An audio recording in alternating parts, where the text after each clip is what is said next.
Quel épisode, mais quel épisode! Je ne sais pas vous, mais ça me fait clairement bizarre de me dire que la série est maintenant terminée en 9 épisodes et surtout que Wanda épouse parfaitement son rôle et sa puissance qui avait été mise sous silence depuis son apparition dans Age of Ultron. Le MCU est clairement relancé, de nouveaux chapitres s'écrivent et il est grand temps de mettre en lumière ce grand final. N'oubliez pas de vous abonner pour ne louper aucune des prochaines vidéos. Allez, on commence sans tarder à chercher les réponses du dernier épisode. Tout d'abord, la scène de la confrontation entre les deux visions est insane. La métaphore du bateau de Thésée était top, mais maintenant, il se passe quoi? Pourquoi Vision est parti? Tout d'abord, le White Vision est une grosse référence aux comics. Tout comme dans la série, ce dernier a été démantelé, puis reconstruit par la suite. Dans les comics, c'est Hank Pym qui s'en chargera, alors qu'ici, c'est Hayward avec le Sword. Mais la similitude est la même. Suite à sa reconstruction, Vision a perdu toutes ses émotions. Il a perdu sa conscience. Il n'est plus le même Vision qu'à l'origine, et en plus de ça, il n'a plus la pierre de l'esprit. Ce qui signifie qu'il ne peut plus véritablement évoluer comme il l'avait fait dans Infinity War. Il a été reset sans son côté émotionnel. Ce qui explique pourquoi il est parti après le combat. Il n'a pas oublié Wanda, mais il ne ressent plus rien pour elle, ni pour quiconque. Et chose intéressante, sous une autre forme dans les comics, Anti-Vision, ce dernier a été programmé pour combattre les Avengers, tout comme Hayward l'a fait pour Wanda. Et suite à tout ça, quand il a repris sa véritable nature, il est juste parti également, et a tenté de se reconstituer une vie. Donc dans l'idée, il se pourrait clairement qu'on suive ce même schéma. Suite à l'arc WandaVision, le White Vision pourrait tenter de se reconstituer une vie à peu près normale.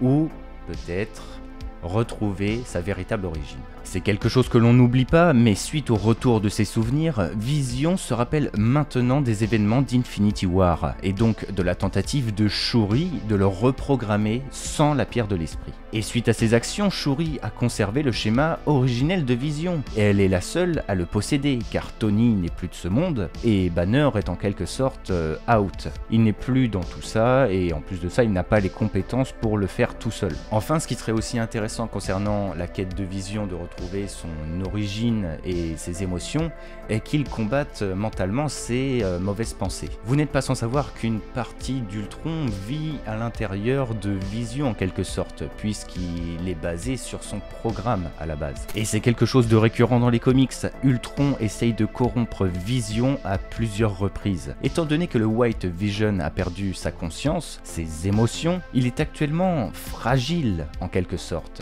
Et sa part d'Ultron pourrait faire surface en lui. À vous de me dire ce que vous en pensez. Par rapport à Monica Rambeau, il n'y a pas tant que ça de choses à dire pour le moment en vrai. Sa scène post-générique était obligatoire pour donner une direction au personnage et accessoirement teaser un autre film. Certainement Captain Marvel 2, voire la série Secret Invasion, dont nous n'avons pas vraiment encore d'informations pour le moment. C'est évidemment Nick Fury qui l'a appelé. Comme toujours, ce dernier a des yeux partout, certainement grâce à Talos et d'autres Skrulls. Monica ayant aujourd'hui fait ses preuves et possède ses pouvoirs, elle devient une figure emblématique et importante pour la suite des événements. Surtout qu'elle est liée au Sword et prochainement le Shield. Néanmoins, étant donné que Carol possède déjà le nom de Captain Marvel, il est fort à parier qu'elle prenne directement le nom de Photon, en rapport avec ses pouvoirs et du coup non celui de Captain Marvel. Ce qui est intéressant en tout cas est que Nick Fury l'appelle pour le rejoindre dans l'espace, mais Carol devrait lui suffire normalement, non? Et comme l'a démontré Far From Home, Nick Fury ne peut plus vraiment appeler les autres héros qui sont tous partis de leur côté. La preuve avec WandaVision. Le Shield n'était pas là et Monica n'était pas trop pour intervenir. Alors pourquoi la faire partir de la Terre pour l'emmener dans l'espace? Peut-être que Nick Fury aurait décelé une menace que même Carol ne suffirait pas à vaincre entre guillemets, ou bien peut-être que dans un conflit mental on va dire, Monica serait la plus adaptée pour confronter Captain Marvel en rapport avec son passé, jouant tout ça sur le côté affectif. Bon, j'avoue que je pars un petit peu loin, mais la question mérite quand même d'être soulevée. Et enfin, on passe sur le cas de Wanda Maximoff et de l'avenir avec Doctor Strange 2. Je m'attendais vraiment à voir Strange, hein, je ne vous mens pas, on en a beaucoup parlé dans les vidéos, mais bon, ce que je comprends, c'est qu'il arrivera plus tard. Il doit forcément arriver. Néanmoins, il y a quand même des choses hyper cool à relever. Tout d'abord, cela m'a sauté aux yeux, mais dans la scène post-générique, le nouveau lieu de vie de Wanda n'est pas du tout un hasard. J'en suis certain. Ok, il y a l'idée de l'ermite. À la manière d'Obi-Wan, cette dernière est dans un endroit reculé, isolé de tous et s'entraîne. Mais pas que. Cette chaîne de montagnes est pour moi Wundagore. Wundagore est le lieu où le premier magicien noir de l'histoire, Chthon, a écrit le Darkhold.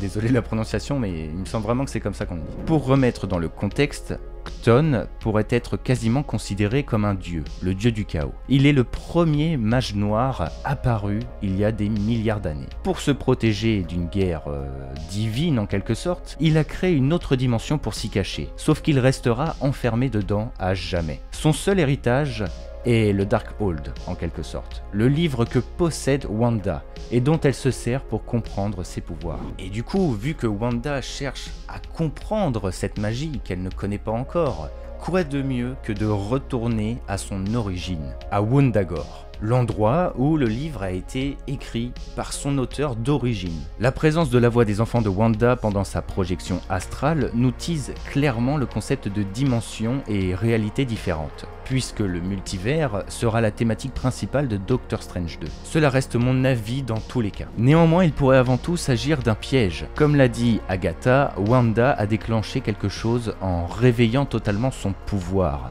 Et comme l'a démontré son comportement, ce pouvoir du chaos est convoité. Agatha n'est pas la seule à désirer ce pouvoir. Un pouvoir qui dépasse même les sorciers suprêmes et qui peut détruire le monde. C'est la porte ouverte à de nombreux vilains. Wanda étant seule et isolée, elle est une cible facile en quelque sorte. L'appel de ses enfants pourrait donc être le teasing d'un futur nouvel ennemi. Le cas Mephisto est toujours probable, étant donné qu'il est un maître dans l'usurpation, la perfidie et l'illusion. Il pourrait attirer Wanda pour essayer d'avoir son pouvoir, en lui proposant, pourquoi pas, un marché injuste. Il se pourrait également que ce soit Nightmare. Cet antagoniste était à la base prévu par Scott Derrickson, le réalisateur de Doctor Strange et du coup Doctor Strange 2. Néanmoins, ce dernier a été écarté pour laisser place à Sam Raimi. Donc qui sait si Nightmare est toujours d'actualité. Mais du coup, comme son nom l'indique, il est le seigneur des cauchemars et donc de la peur et possède sa dimension des rêves. Il pourrait manipuler Wanda et la troubler, provoquant peut-être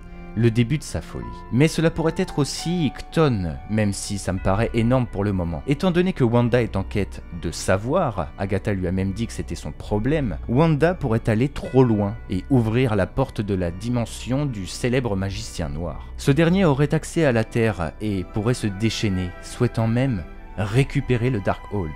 Qui sait. Et enfin, dernière info que j'ai oublié d'écrire et que j'ai pas du tout envie d'oublier, mais on en avait parlé dans le dernier épisode, ce n'est pas la dernière fois qu'on reverra Agatha. Et là, elle le tease d'elle-même, Wanda va avoir besoin d'elle, et si Wanda a besoin d'elle, elle peut toujours l'appeler. Donc une possible alliance entre les deux sorcières risque d'arriver à un moment ou un autre. C'est d'ailleurs un petit peu marrant dans le comparatif car Strange a comme ennemi Mordo et Wanda a comme ennemi Agatha. C'est un petit peu leurs rivaux, un petit peu les sorciers ennemis. C'est un petit peu marrant ce comparatif en vrai.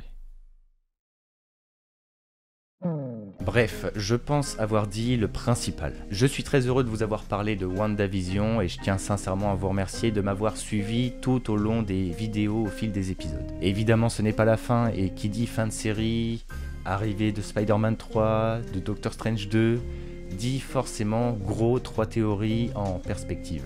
3 théories accompagnées d'un BG ultime que vous connaissez tous. Je vais tout faire pour vous sortir ça la semaine prochaine. En attendant, n'hésitez pas à me faire des retours via l'espace commentaire, à vous abonner pour ne louper aucune des prochaines vidéos, et puis laissez un petit pouce bleu, c'est toujours un énorme soutien pour moi. Écoutez, c'était Argorok, et que le Lionheart soit avec vous. Allez, ciao tout le monde.